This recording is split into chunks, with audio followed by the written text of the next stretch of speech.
Queridos irmãos, olá a todos, sejam bem-vindos à nossa segunda aula dessa minissérie que a gente está fazendo sobre a história da Igreja Cristã. Espero que vocês tenham aproveitado a primeira aula. Espero também que aproveitem essa segunda aula, né? Assim como semana passada eu comecei com algumas advertências, né, digamos assim, eu vou também fazê-las nessa aula, assim. A principal delas é pela questão do tempo, né? E do grande volume de matéria que a gente teria para falar aqui. Nesse sentido, né, a gente, de comum acordo, né, com o pastor, resolvemos escolher focar em alguns temas específicos, né, para que eu pudesse me deter um pouquinho mais sobre eles, do que falar sobre muita coisa, um período muito grande, de uma maneira muito superficial. Na primeira aula a gente falou sobre os pais da igreja, digamos assim, né? E os primeiros anos do cristianismo ali. Nessa segunda aula a gente achou importante falar sobre a reforma protestante, porque diz respeito de uma maneira um pouco mais direta a nós, os batistas, né? Que a gente possa entender um pouquinho o contexto do protestantismo, né, do que significou isso, né, da onde que surgiu essa questão, a separação com a Igreja Romana, né, e depois que veio dar na gente aqui no Novo Mundo, né, como batista, né. Então é isso, essa segunda aula de maneira... Os assuntos que eu vou focar um pouquinho mais é sobre a Reforma Protestante, e a história dos batistas, né? Pois bem, sem mais delongas, vamos lá.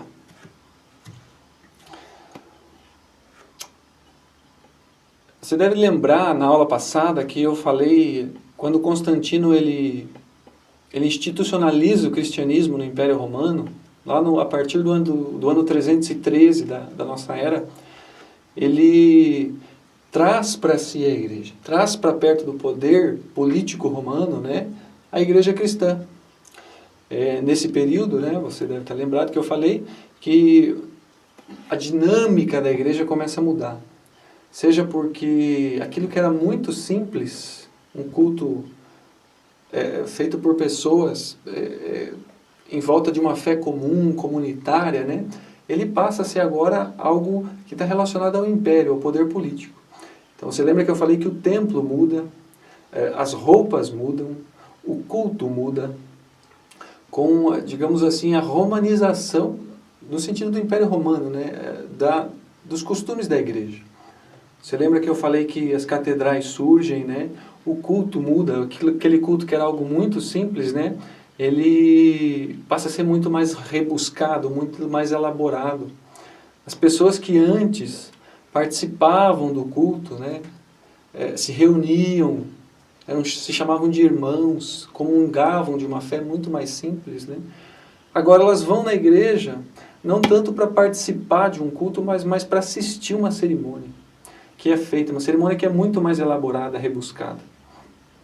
Você deve lembrar também que eu falei, por exemplo, que a própria arte cristã, que era muito simples, ela começa a mudar.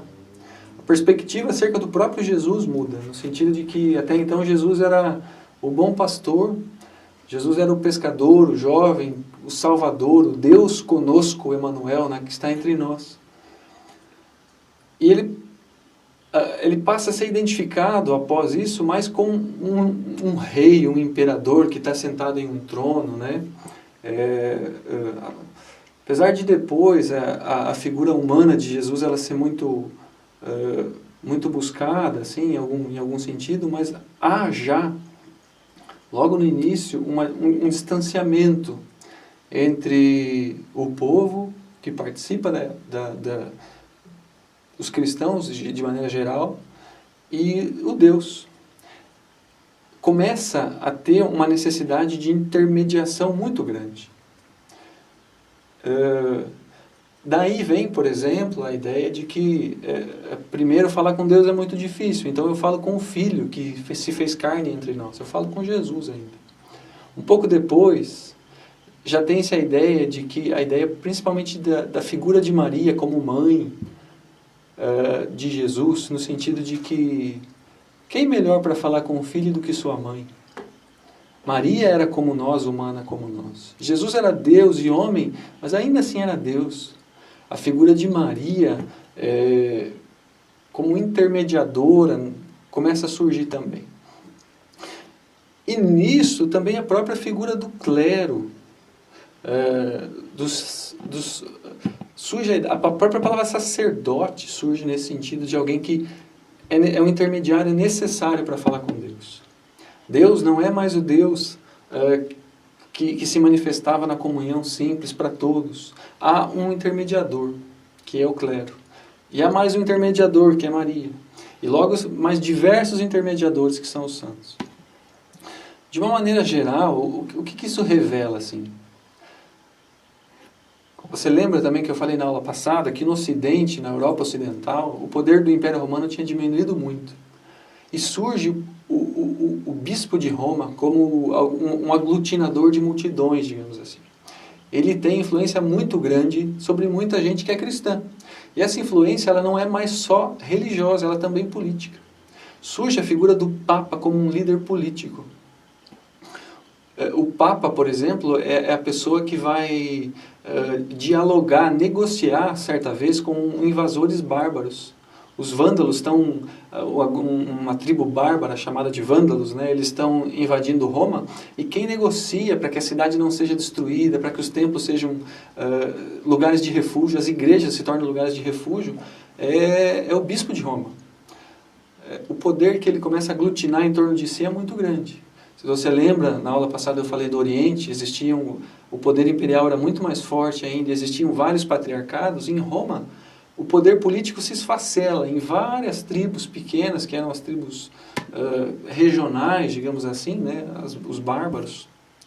E o poder de Roma, em Roma está um poder que se alastra por toda a Europa Ocidental, que é o poder religioso da igreja. Este poder é um poder político. Quem tem poder, de maneira geral, eles sempre tentam manter o poder, nunca perder o poder. Nesse sentido que vai surgir a figura do Papa. E surge, por exemplo, a doutrina de que o Papa é o sucessor do apóstolo Pedro, o líder dos apóstolos, digamos assim. Surge a ideia em Roma de um trono de Pedro. Até hoje o Papa se assenta no trono de Pedro. Há uma sucessão real, praticamente, no sentido de régia, de rei. Tanto é que até hoje o Papa e a sua corte de cardeais é a figura de um monarca da Idade Média, digamos assim, né? Se bem que o Papa atual está com algumas mudanças importantes, mas em geral é algo nesse sentido, assim. Pois bem, isso leva, meus irmãos, a muita coisa entrar na igreja. Muitas e muitas doutrinas entram na igreja, porque a ideia de aglutinar a força, assim, e não perder o poder que se tem sobre as pessoas, é também deixar que elas façam algumas coisas que não são consideradas tão graves, assim. Por exemplo, a questão dos intermediários, dos santos, assim. Por mais que fale-se, por exemplo, que não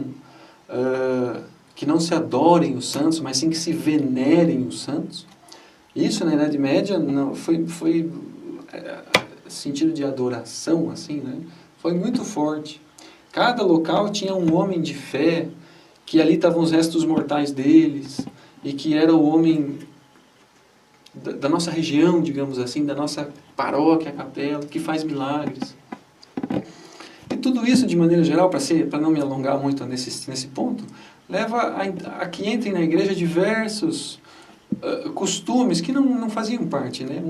Muitos deles pagãos, assim, costumes pagãos, festas que são renomeadas, esse tipo de coisa.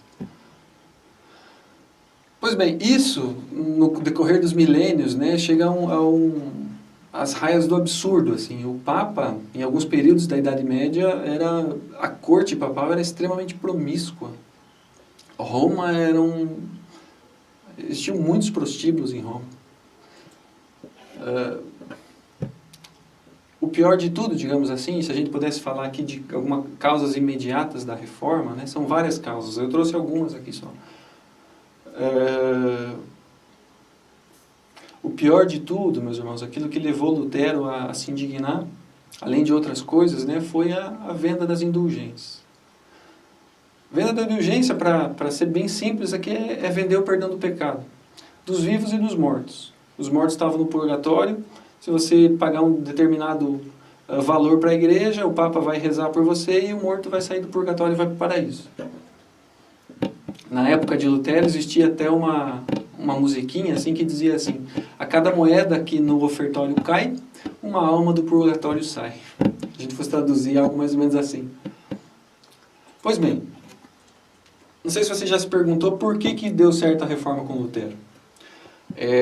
Existiram antes de Lutero outros reformadores que foram mortos por esse poder romano que era muito forte. E aí você deve se perguntar por que Lutero não foi morto. E aqui estão as duas causas assim mais imediatas da reforma, digamos assim, que eu trouxe para vocês aqui. Olá. São os estudos teológicos de Lutero. Lutero era um monge agostiniano da ordem de Santo Agostinho. Ele estuda teologia e fica indignado, como alguns outros já tinham ficado indignados antes dele e foram mortos, mas ele também fica indignado com a teologia da época, em especial com a venda das indulgências, vendas das indulgências, e ele escreve 95 teses convidando para na verdade era um debate que ele queria fazer, um debate acadêmico. Ele escreve 95 teses que ele queria debater, e esse debate acadêmico extrapola as raias da academia, da faculdade que ele estudava na época, né, na universidade, e torna-se um movimento que tomou a Europa inteira e depois o mundo.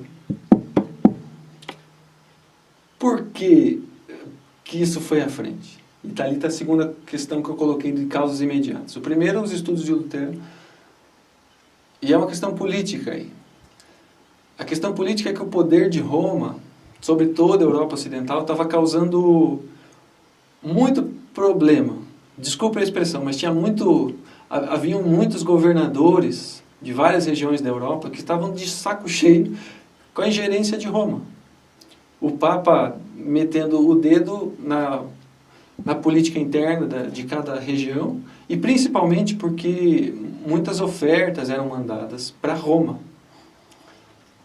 Muito dinheiro saía dessas regiões e ia para Roma. Um imposto religioso, digamos assim. O que aconteceu? Lutero começa a pensar sobre essa questão teológica, essas questões tão erradas e tão contrárias à Bíblia que ele encontrava na época. E alguns governadores veem nessa atitude de Lutero a oportunidade de se desvencilhar do poder de Roma. Daí a pergunta eu acabei de fazer a pergunta, né? Por que alguns reformadores anteriores, pré-reformadores, digamos assim, foram mortos e Lutero não foi? Porque um governador de uma região da Alemanha, que estava de saco cheio com o poder romano e com a ingerência romana, decide proteger Lutero. E, de certa feita lá, ele esconde Lutero em um castelo, por exemplo, e a ordem que ele dá para os seus súditos, para os seus guardas ali, é o seguinte: escondam Lutero no castelo, em algum castelo que nem eu saiba onde é. Onde fica esse castelo, né? Para que ele seja de fato protegido. Essa questão da busca por se livrar dessa opressão romana, estavam nascendo muitos governos autônomos que depois se tornariam estados nacionais, que queriam se livrar de Roma, né? Lutero auxilia eles nesse sentido, assim, de se desvencilhar do poder de Roma. De certa forma, por isso que a reforma deu certo, ele não foi morto e logo a reforma se espalhou pela Europa. Isso depois vai para a Suíça, vai para a Inglaterra, para a Holanda, né? De forma que esse desejo de um novo tipo de religião que olhasse na época que olhasse para o futuro,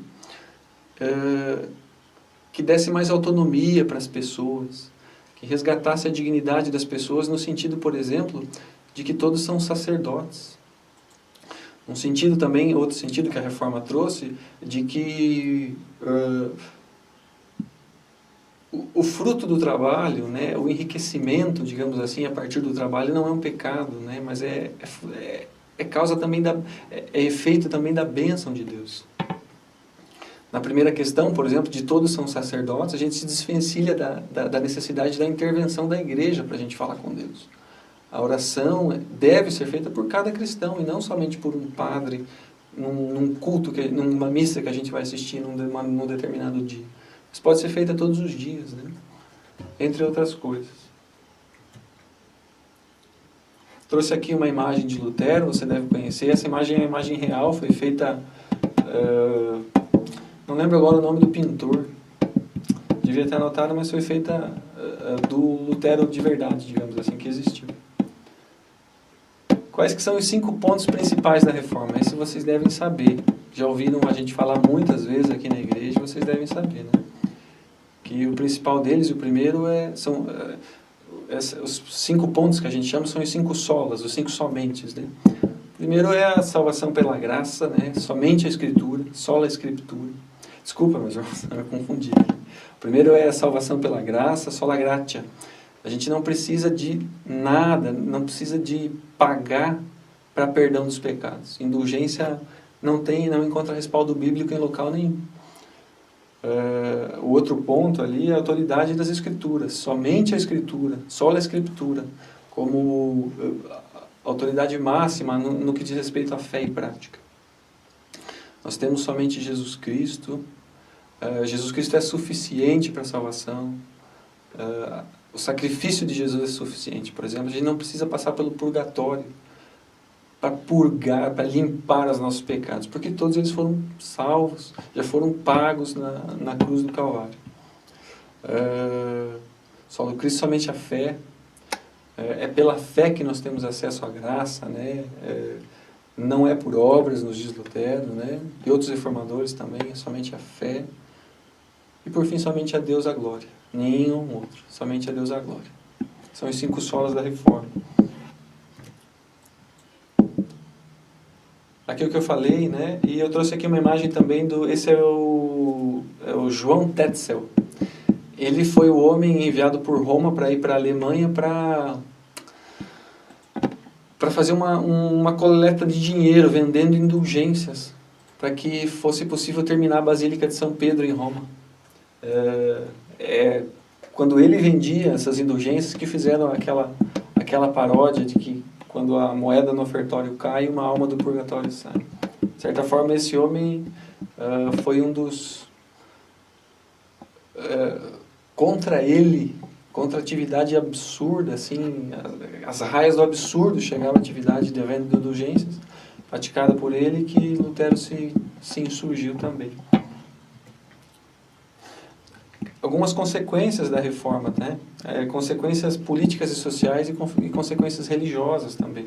A reforma é um dos grandes eventos da humanidade, assim, ela marca a virada de um período, o início da Idade Moderna, né? O fim da chamada Idade Média e o início da Idade Moderna. Nesse período, mais ou menos, ali por volta de 1500 e pouquinho, que tem-se essa virada. A reforma, ela é parte essencial nesse trajeto. Justamente por essas consequências que ela trouxe. Já que se estava protestando contra um poder papal absoluto, seja absurdo e absoluto, seja no sentido religioso, com tantas práticas erradas, seja no sentido político, com tanta ingerência dentro dos estados, né? O Lutero dá vazão, a reforma, na verdade, dá vazão a um contexto de muitas mudanças e de muito progresso, o progresso humano, humanista, digamos assim. Quais foram essas consequências políticas, assim? Essa é um pouco religiosa, mas também política, no sentido político eu trouxe aqui. A independência do poder papal. Não é necessário mais prestar contas do que se faz dentro do Estado ao bispo de Roma. Não é necessário mandar dinheiro, muito dinheiro para Roma. A igreja será nacional agora, ela vai ter um contexto de nação ali para o povo de determinada região, assim, de desenvolvimento para aquele povo, né? A gente tem nações desenvolvimentistas, assim, no sentido, como eu falei há pouco, de valorização do trabalho, valorização do esforço e da bênção de Deus sobre a ideia de trabalhar para ter o retorno financeiro, né? Isso vai ajudar, por exemplo, na formação da classe burguesa, né?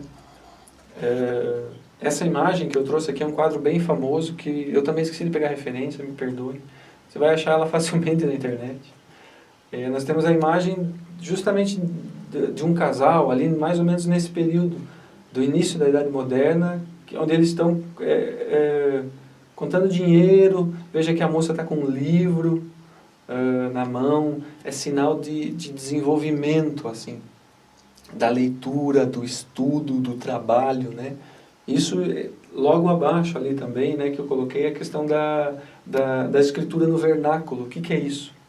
Antes da Reforma, só era permitida a Bíblia em latim. E o povo, de maneira geral, não tinha acesso ao latim. Eles tinham acesso às suas línguas faladas nos seus países, assim. Lutero, quando está escondido nesse castelo que eu falei há pouco, ele começa a tradução da Bíblia para o alemão. E isso tem é de uma importância muito grande, assim. Depois essa Bíblia que Lutero traduz para o alemão, ela é distribuída pela Alemanha inteira, assim. A imprensa de Gutenberg tinha sido inventada há pouco também e permitiu a impressão de vários livros ali. Então muitas Bíblias foram impressas e enviadas para a Alemanha inteira e ajudou inclusive a desenvolver a gramática da própria língua alemã. A gente tem também, muito pouco depois, as Bíblias sendo traduzidas para todas as línguas da Europa ali, né? Para o holandês, para o inglês. Enfim, e isso, por exemplo, traz, gente, até o século XX, século XXI, a necessidade das pessoas saberem ler. Muitas pessoas aprendem a ler para poder ler a Bíblia que está ali, disponível para elas agora. A Bíblia era um livro que estava escondido. E se eu tivesse acesso ao livro, eu não saberia nem ler, porque ela estava escrita em latim, por exemplo. Pouquíssimas pessoas falavam latim, a não ser uma classe muito estudada. O que Lutero faz é democratizar o acesso à Bíblia, democratizar o acesso à educação. Isso é muito importante.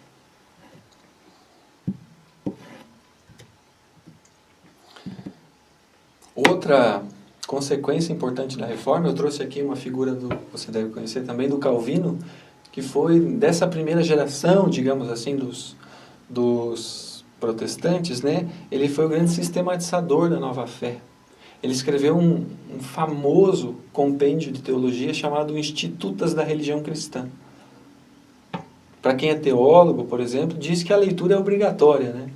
Se você talvez tenha interesse, esse livro também está disponível na internet, é uma leitura um pouquinho mais especializada, afinal é um livro do século XVI, mas ele Calvino foi de uma importância enorme também para o desenvolvimento do protestantismo, assim, no sentido de instituir uma ortodoxia também, uma teologia para essa nova fé que está surgindo nesses 5 conceitos ali que eu falei dos 5 solas. A teologia de Calvino também tem outra questão, né?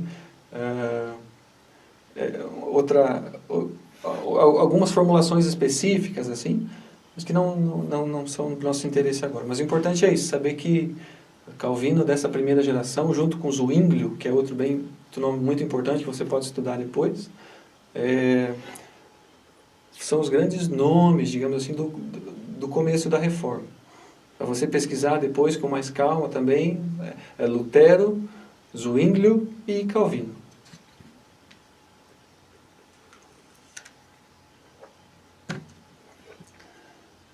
Meus irmãos, de maneira geral, assim, até por uma questão do tempo, a gente poderia resumir a reforma protestante nessas 2 questões.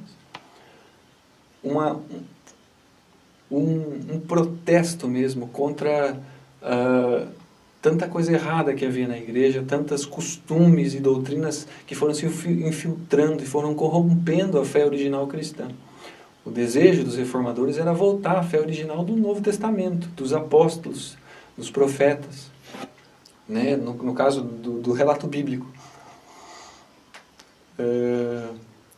O que isso gerou também foi consequências, como eu disse, né, não só religiosas, né, mas de uma maneira geral, assim, que transformaram a Europa Ocidental. Nesse sentido, de desenvolvimento, de humanismo, de educação, de valorização do trabalho, né? Tá certo? Então, assim, sigamos e vamos falar muito brevemente agora da história dos batistas, né? Pois bem, nós não somos católicos romanos, né? Temos essa herança da Reforma. A pergunta é, de onde que surgiram os batistas? Assim, de onde que eles vieram? E como é que eles chegaram no Brasil, né? De onde que veio esses caras? Pois bem, os historiadores se dividem entre duas vertentes. Assim. Alguns defendem um laço com os anabatistas, que eu já vou falar, e outros com os separatistas ingleses. Essa segunda opção ela parece ser mais fidedigna do ponto de vista da historicidade dela, das fontes históricas, mas vamos lá por partes. Então, beleza. Os anabatistas, eles são um grupo, pode ser chamado também assim, bem do começo da Reforma. É um grupo que alguns historiadores chamam que foi uma reforma radical, no sentido de que milhares de pessoas abraçaram essa nova fé, as raias do radicalismo, em que sentido? Assim, de uma separação radical com Roma. Eles foram chamados de anabatistas, que significam os rebatizadores, ou aqueles que se batizam de novo. E eles, o ponto principal de grande impacto deles era justamente esse, assim, de que o batismo é uma decisão que tem que ser consciente e que reflete o novo nascimento. E isso tem que ser feito por imersão e não por aspersão. Aspersão de certa forma, é jogar água sobre a pessoa. Imersão é mergulhar. Desse grupo dos anabatistas, né, um dos grandes líderes entre outros, era um tal de Menos Simons. Menos Simons depois vai dar origem à denominação dos menonitas. Então, de certa forma, os menonitas têm uma relação direta, digamos assim, com os anabatistas. Reforço, né, os anabatistas eram um grupo que surgiu logo no começo da Reforma. Então, a relação dos menonitas, né, é com logo o comecinho da Reforma, assim. Logo depois de Lutero, Zwinglio e Calvino, os anabatistas são um grupo muito grande. O que acontece? Eu trouxe uma imagem ali, não sei se ficou possível de vocês enxergarem, mas é uma moça que vai sofrer o martírio. Os anabatistas foram muito perseguidos. Muitos anabatistas foram mortos, muitos. E uma das formas de se executarem os anabatistas era afogando eles. Isso revela um requinte de crueldade, assim, no seguinte sentido, né? O pensamento era mais ou menos assim, quer dizer então que é preciso se mergulhar em água para se batizar. Então a gente vai mergulhar você. Aqui temos a imagem de uma moça que está sendo condenada, está sendo amarrada os pés dela, e ela vai ser jogada no rio. Mas e os batistas? Surgiram deles mesmo, dos anabatistas? Os batistas são, a nossa denominação, ela veio de lá? Alguns historiadores vão dizer que sim, mas carece de fontes essa afirmação. É difícil fazer uma relação direta simplesmente ou somente pelo caso do batismo por imersão. A Reforma Protestante, ela deu origem, assim, como ela desvencilhou o poder do Papa de uma autoridade religiosa, né? Ela deu origem à formação de diversas denominações. Você sabe, o luteranismo, o calvinismo, que depois vai ser a origem das igrejas presbiterianas de hoje, por exemplo, né? As igrejas chamadas reformadas, né? Temos aqui os menonitas que nós falamos. Entretanto, relacionar a denominação batista ao grupo anabatista original é um pouco temerário, justamente por essa falta de fontes que a gente tem. Qual que é uma outra opinião também? Que essa é mais documentada, assim, ela é mais fidedigna do ponto de vista historiográfico.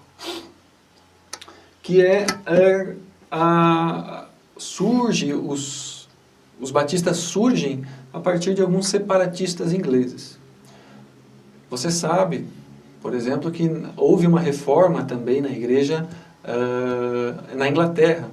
Logo no começo do movimento de reforma na Alemanha, com Martinho Lutero, um pouco tempo depois. Entre outras causas também, mas o rei da Alemanha queria se separar e casar o rei da Inglaterra queria se separar e casar de novo. E a igreja romana não permitia. O que ele fez? Então ele fundou uma igreja para ele, que era chamada Igreja Anglicana. Claro que a igreja anglicana não surge só disso também, existem outras questões. A igreja anglicana é uma igreja muito séria até hoje, assim, de uma teologia muito sólida e muito firme, assim. Pois bem, essa religião na Inglaterra torna-se religião oficial lá, era a religião do rei, o anglicanismo, uma religião reformada, protestante.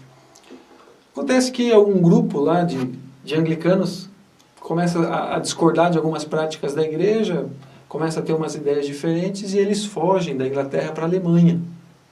Desculpa, para a Holanda, perdão. Fogem para a Holanda. Eles são chamados de separatistas. Ali, eles são chamados de batistas. Eles tomam algumas, entre outras questões doutrinárias, eles creem que os anabatistas nesse ponto estavam certos, de que era necessário se batizar de novo, por imersão, e então são chamados de batistas.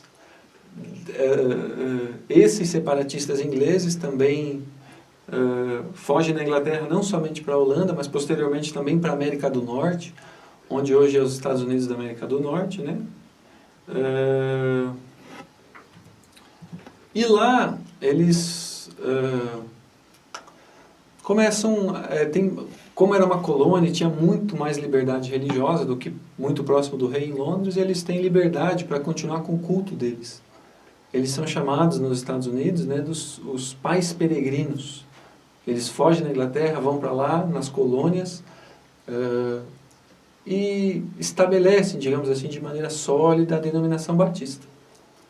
Tendo essas questões doutrinárias, né, sendo uma de fé protestante, né, não romana, e que tem como foco principal, né, como diferencial principal, assim como os anabatistas, a ideia de que é necessário se batizar de novo por imersão, como sinal da conversão e da decisão consciente, né, da salvação, da necessidade de salvação por meio de Jesus Cristo. Tá certo? De forma geral, assim que a denominação batista ela surge desses separatistas ingleses que fogem da Inglaterra para a Holanda e para a América do Norte. Beleza? Se você quiser ler mais sobre isso, eu indico aqui, vou até pular uns slides aqui, eu indico esse texto, é o texto do Edilson Soares de Souza, ele é pastor também, mas é professor da nossa faculdade batista. Ele defendeu a tese dele, doutorado em História no ano de 2012, ali na UFPR, e ele fala nessa tese sobre a história da denominação batista. Está disponível na internet essa tese, se você entrar no site da Universidade Federal do Paraná, você vai achar lá essa tese disponível para leitura gratuitamente, tá joia? Eu me apoio nele bastante para trazer tudo que eu trouxe aqui também, entre outros, mas ele me convenceu bastante, tá joia? Pois bem, os pais peregrinos lá, os batistas saem da Inglaterra, chegam nos Estados Unidos, se estabelecem, passam-se alguns 2, 3 séculos e eles, no século XIX, começa de certa forma uma tarefa de evangelização do mundo. Eles mandam missionários para muitos lugares. Para o Brasil, são 2 etapas assim, da chegada dos batistas. A primeira é uma colônia em Santa Bárbara do Oeste, em São Paulo. Alguns norte-americanos, estadunidenses, eles fogem da guerra de secessão que tem lá. Aquela famosa guerra, você deve saber, já deve ter visto algum livro ou filme sobre a questão escravocrata nos Estados Unidos, né, que o norte era abolicionista e o sul escravocrata, e dá uma guerra civil lá sangrenta que dura muito tempo. Alguns cidadãos de lá decidem sair desse conflito, dessa questão conflitual, e vem para o Brasil. Se estabelece em Santa Bárbara do Oeste uma colônia de norte-americanos, e eles são batistas, né? E lá eles formam a primeira igreja batista. Se eu não me engano, em 1871, se eu não estou enganado. Há um registro de uma ata dessa igreja. Só que essa igreja ela era de língua inglesa, voltada somente para os colonos, para o serviço dos colonos. De sorte que ela não tinha interesse na evangelização brasileira. Então a influência dela, apesar de ser a primeira igreja batista em solo brasileiro, para os brasileiros ela não tem muito alcance, né? A não ser quando essa igreja escreve para os Estados Unidos, né, solicitando que sejam enviados missionários para a evangelização do povo brasileiro. Atendendo a esses clamores dessa carta ou não tenho essa informação agora, mas o fato é que tempos depois os missionários são enviados para o Brasil, missionários batistas chegam aqui. A primeira igreja organizada no Brasil é a Igreja Batista, a Igreja Batista organizada no Brasil, voltada para a evangelização de brasileiros em Salvador, na Bahia. Está aqui, eu coloquei aqui um slide acerca da colônia, né? Foi a igreja organizada em 1871, eu coloquei uma imagem de 2 colonos ali, de uma estátua que eu não sei onde mas é uma estátua à nação brasileira, ao imigrante. Na falta de uma imagem melhor eu coloquei essa mesmo. Não sei onde que fica, eu só sei que é uma homenagem a um imigrante. Eu não consegui nenhuma imagem da colônia da igreja de Santa Bárbara, beleza? Pois bem, a primeira igreja batista brasileira, voltada para a evangelização de brasileiros, né, é formada pelo trabalho desses missionários norte-americanos, estadunidenses, e ela é estabelecida, né, a ata dela de 1882. De certa forma, nesse ano é comemorado o início, digamos assim, dos trabalhos batistas de maneira organizada no Brasil. A Convenção Batista Brasileira, depois que essa igreja de Salvador ela se espalha, novos missionários chegam, outras igrejas são formadas no território nacional, depois mais ao sul, né, no Rio de Janeiro, São Paulo, até que em 1907 é formada a Convenção Batista Brasileira. Nesse sentido que a gente conhece de maneira geral, né, com os contornos que tem até hoje, de aglutinador de forças para a evangelização nacional, mantendo-se, ainda assim, a independência de cada templo. É isso, meus irmãos, a história dos batistas, assim, com o tempo que a gente tem, o espaço que a gente tem, né, tentando não ser